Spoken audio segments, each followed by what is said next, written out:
Malawak na hakubatan sa labas ng kaharian ng Albania. May nakagapos sa malaking puno. Maigpit ang pagkagapos ng lalaking pangalan ay Florante. O Diyos, aking Ama, nasan ang iyong awa? Ako'y nananaghoy, ako'y nakikiusap, humihingi ng tulong niyo. Patawarin niyo kong lahat dahil hindi ko nagawang ipagtanggol ang ating kaharian laban sa taksil at walang awa na si Adolfo. Tila yata wala nang nagmamahal sa akin. Napakapait ng aking buhay. Inagaw niya ang korona ni Haring Lincio upang magawa ang kanyang ninanais. Pati si Duke Bricio na aking ama ay kanyang idinamay. O aking Diyos Ama, tila yata di mo dinidinig ang aking mga panalangin.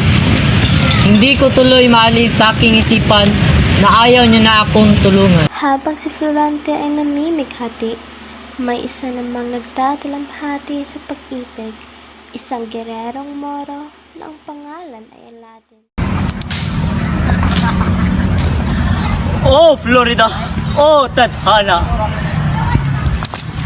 Kay lupit mo, kinuha mo ang minamahal ko. May biglang narinig na tinig ang taong nagdadalamhati sa pag-ibig. O ano ang tinig na aking narinig?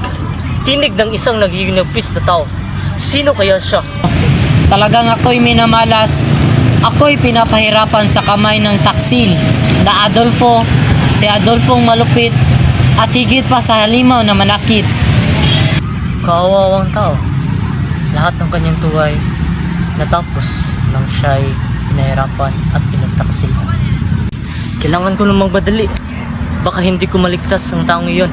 Nagsimulang magmadali si Florante na tubig sa kanyang katawan nang narinig at nakita niya ang dalawang leon. Parang nakita ko na ang taong ito. Makalipas ang ilang panahon, nagmulat na ang tulok na Florante. Sino ka? Bakit ako narito? Pahinga ka na lang. Ako na ang tumulong sa'yo. Hindi mo ba napapansin na tayo ay magkalaban? Dahil, pero ikaw ay nangangailangan ng tulong. Siguro patay na ako kung di ka dumating. Pero ang pagkamatay ko ay tunay kong kaligayahan. Agal! Dinagdagdagan mo lang ang iyong pasakit. Pero maraming salamat sa tulong mo, kaibigan. Inaliw at inaliw niya si Florante. Kaibigan, ano ba ang iyong problema? Maaari ko bang malaman? Sige, sisimulan ko ang aking kwento mula nung ako ay sinilang. Ako ay anak ng isang Duke ng Kaharian ng Albania. Anak ako ni Duke Bricio. Ang ina ko ay si Prinsesa Floresca ng Crotona. Pangalan ko ay Florante.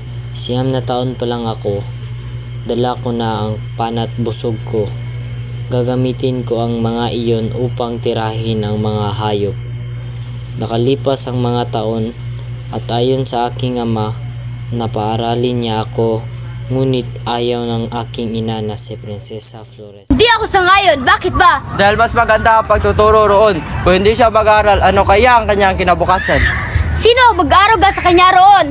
Alagaan siya ng kanyang gurot kaibigan doon. Ang hapon, itinipo ni Antenor, kanilang guro, ang mga estudyante. Kakaroon ako sa pagkula ng trahedya ng dalawang apo.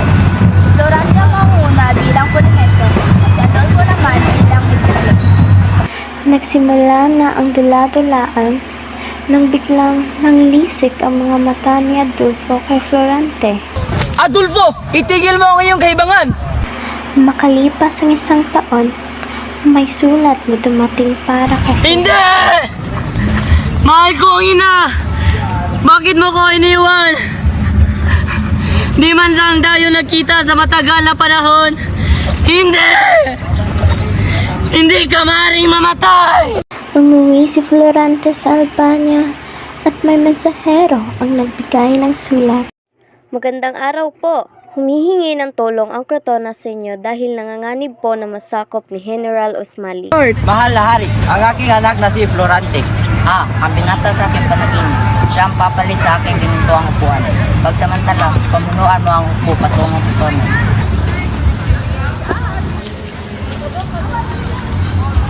Magandang araw, Prinsesa. Hindi na po kita napapansin. Magandang araw sa iyo, Ferrante. Salamat sa iyong papuri. Palagi kang ikinikwento sa iyong ama na si Doc Brescia. Sana'y makilala kita ng lubusan. Gayon din ako, ngunit aalis ka na rin. Pero ang pagmamahal ko sa'yo ay hindi mahihinto sa isang pagsubok. Mag-iingat ka, Ferrante. Ipangako mo sa akin na babalik ka. Tatak ko yan sa puso ang pangakong yan, Laura. Pagdating nila sa Crotona, sinimulan na nila ang tugmaan. Nanalo tayo! Mabuhay ang Albania!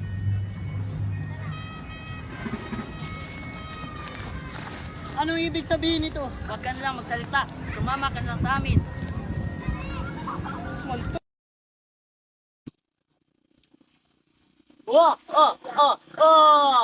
Walang hiya ka! Adolfo! Anong ginawa mo kay Laura?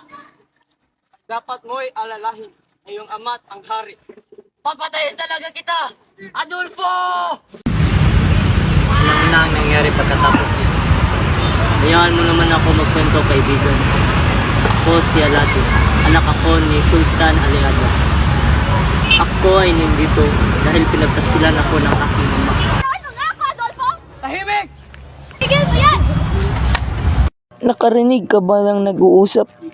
Oo, tara na. Laura!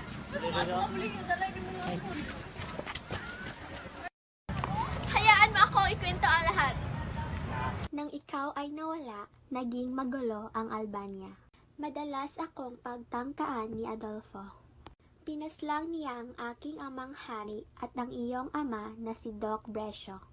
Nakita ko sa sarili ko mga mata nung si Laura ay pinagtangkaan ni Adolfo. Kinuha ko ang busog at palaso ko at pinana sa dibdib ni Adolfo ng walang awang hangal. Lupit ng tadhana. Pero ngayon, masaya tayong magkasama. Tapos ang lahat, bumalik na sila sa Albania at sinalubong sila ng mga masasayang tao nung nakita nilang sila yung buhay.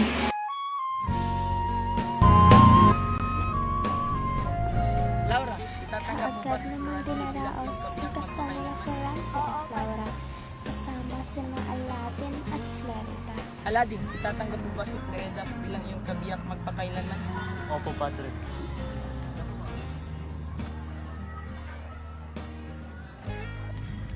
Hanggang sa muli.